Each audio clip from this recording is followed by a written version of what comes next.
好，回到节目，继续来看的是中国大陆的海军最近一支影片，让全球都非常的关注哈。这是福建舰最新公开的一支影片当中，就看到包括了歼15T、歼35，还有空警600这3款最先进的舰载机同场操练起降的任务，那也首次完成了电磁弹射，还有包括呢这个起降这个相关的训练。那当然，这也代表了中国大陆的航母呢，已经彻底跨越了蒸汽弹射的旧时代，直接切到了最先进的电磁弹射系统。而中国大陆的航空学会有专家就直接表示呢，说这是一次舰载机与航母核心技术的双向赋能，将有力推动航母编队体系作战能力实现代际跨越。最近呢，在网络上面还有传了一段这个影片啊，就是3个美国军方退下来的这个对军事相关的一些 YouTuber 哈，还有这个 Podcaster， 他们就开始在看这个福建舰的影片。一开始的时候还嘲笑哈，一开始说这个都是在 copy 美国的军舰也好，还有包括飞机也好。但是后来呢，看着看着啊，就严肃了起来，就最后得到一个结论说，透过福建舰这次的操演，他们真的必须要提醒美国军方，就是小心解放军这个远洋打击，甚至包括说他们在水面上的投射能力哈。那我想先请教大使哈，这次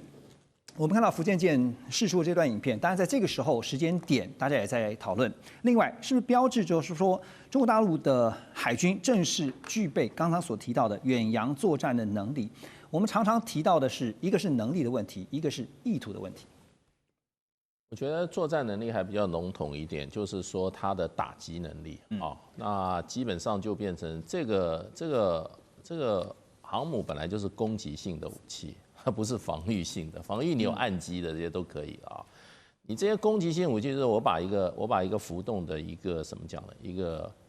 机场啊放到你家门口，我上面站了60台到70台的战斗机，你想这个威胁大不大？对。那另外一方面就是说，它本身它是一个航母战斗群的话，它还有就是说啊，它的防御能力的话，它是一个区域拒止，它是把整个区域都控制住的，你就过不了它这个关。那现在这个福建舰是中国大陆第2艘自制的啊，它最大的特色就是它的那个弹射的方式，电磁弹射，它是电磁弹射，而且它没有用蒸汽弹射。你要知道这个几代，第一个就是说滑跳的啊，你现在的辽宁跟山东都是滑跳的，都是是往上飞出去的啊。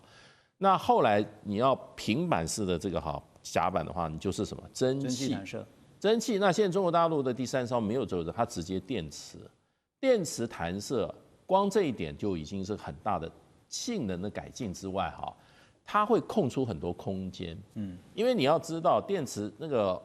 蒸汽弹射，它需要大量的水分，它要用烧水烧的很多，对，那你就要很多这些淡水在那个船上，你就要有很多储存的空间，那它现在不需要，所以它的储存容量就会变大，虽然8万吨，它就省出比较空间。现在一般估计它有60架战斗载机量是60架，那可能还更多，因为它的空间大了，舱内的空间也大了。那另外一个就是电磁弹射，事实上的话，你可以看出来它的这个弹射的力道很大，而且它调整很快。然后它这个第一波跟第一次弹射跟第2次、第3次弹射之间准备空间很短。因为你靠蒸汽的话，你要你要储存足够的蒸汽，然后第一波打出去。那你个电磁弹射就是电，就是起降速度会变快，速快。对。然后你现在看它的这个弹射能力比如说空警600，它事实上的话，它的满载的吨数是36吨，36吨，你可以看出这次爆它很快，它那个很顺利。是。那你就变成就是说，它是最重的了。那你比如说像歼15跟歼35的话，歼35的最大的它的这个载重量28吨，28吨，所以它这个冲力它这个推挤就非常大。另外歼15它是在30吨左右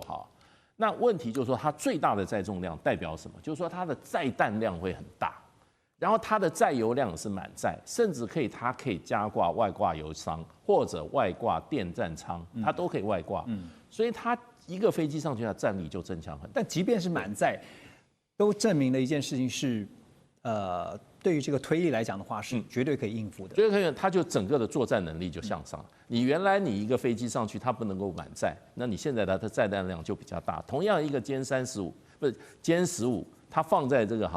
个福建号跟放在这个辽宁号上，它可能它的载弹量就不一样。所以我们说福建舰其实它是中国大陆航母啊，目前算是最先进的航母。那除了刚刚提到说有电磁弹射以外，这个有人这样比喻说，福建舰是中国大陆的海军的巨舰非常大的一把舰。但是这个舰风呢，就是最新曝光的利剑无人机。那美国有军事媒体就报道说呢，这个攻击11利剑无人机呢是被发现。说在这个机翼上面加装了折叠铰链也认为这个细节强烈的暗示着说，未来它是具备着舰载作业的能力，会是一个重大突破。它的战力是如何飞翼布局包括全融合机身，拥有极高的隐身性能。另外是速度跟航程方面呢，作战半径超过1500公里，载弹量呢可以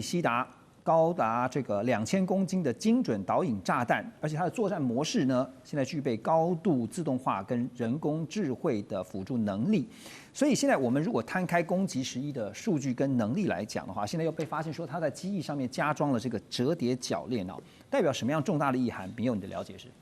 其实应该要分成2个阶段来看了哈。其实大家以为在讲这个攻击就是所谓的折叠铰链，是因为它可以把机翼做折叠。那一般就是为了这个航空母舰上的空间有限，所以把战斗机的机翼做折叠之后方便收纳，那可以增加它的载弹量。但其实，在2024年7月4号就在中国的江南造船厂，它有一个，因为它就是专门去做这个航空母舰的这个造船厂嘛它就有一个测试的设施，就被卫星拍到有这个攻击11的模型在那个地方做测试，意思就是说，攻击11显然它在设计的时候就已经预设它要上航空母舰，那这是第一个阶段，就是其实它已经是这样在做设计，被设定是舰载机，它一定会上航空母舰，这是第一个。但是就是说做这个折叠铰链，它有进一步的意义是，它是不是要增加它的携带量？如果是的话，因为刚刚我们在讲，全尺寸的，或者说像美国这种最大型的航空母舰，福建舰，第一个它的规模已经达到这个水准了。第二个是，如果它是一个有人跟无人机混搭的话，是不是因为它在有人无人的比例上面，它希望无人机的比例要拉高，所以它要把它的这个所谓的机翼做个折叠来提升它的作战的能力，这个是非常非常有可能的。所以我觉得就是要不要上航空母舰这一点已经是确定的，因为去年的照片就已经显示它就在做这样的测试不太可能说我测试失败之后我还来做这个所谓折叠铰链，但没有意义嘛，意思就是它已经成功了。好，第二个就是阶段，它怎么去增强它的战力。那现在看起来，如果说它能够去顺利的在这个折叠的这个设备上去落实的话，那很可能就代表就是它的整个舰载机的数量，可能又比我们认知的在更高的一个数量去增加。OK， 那我们刚才讲说舰载机除了是说在航母上面这个停放以外呢，还有包括像是攻击舰也有可能因为这个中国大陆第一艘076型的2栖攻击舰四川舰呢，最近他们的舰徽就曝光了这图案上面就看到了有攻击11，就是我们现在提到这个无人机停放跟飞行这样的一个图案。那当然这也证实了外界的猜测，说076型呢将会成为中国大陆海军第一艘专门为无人机作战设计的舰艇，而攻击11呢也将会成为全球第一款舰载飞翼式的无人攻击机。所以刚刚秉佑已经提到了，当有人机加上无人机，这加起来的统合战力Russ 又怎么看这等于就是说，你把有人无人混合在一起，甚至包括无人机将来的数量上面可能在调配，它会增加的。好，那所以这样的组合，无非就是会改变目前美军在西太平洋的战略想定，包括第1岛链、第2岛链都有可能怎么看美军在这个方面的一些因应方式？从川普1.0到拜登呢，现在是川普2.0，美国愿意在西太平洋军事投资不管是在关岛或美国的一些算是盟友国家，就是在太平洋的这些岛国，愿意美国部署军事设备，或者改造跑道等等的东西。美国还继续在做，但是我觉得目前很大的问号是日本跟南韩的态度。南韩左派总统好像他不想加入一个武器对武器比赛。最近才刚说。那另外，日本政治非常不稳定，那他们到底这是未来的首相到对这个国防投资有什么想法？我们目前真的是不知道。所以第一岛链的突穿，目前已经是一个既定事实，因为中国大陆的航母证明了。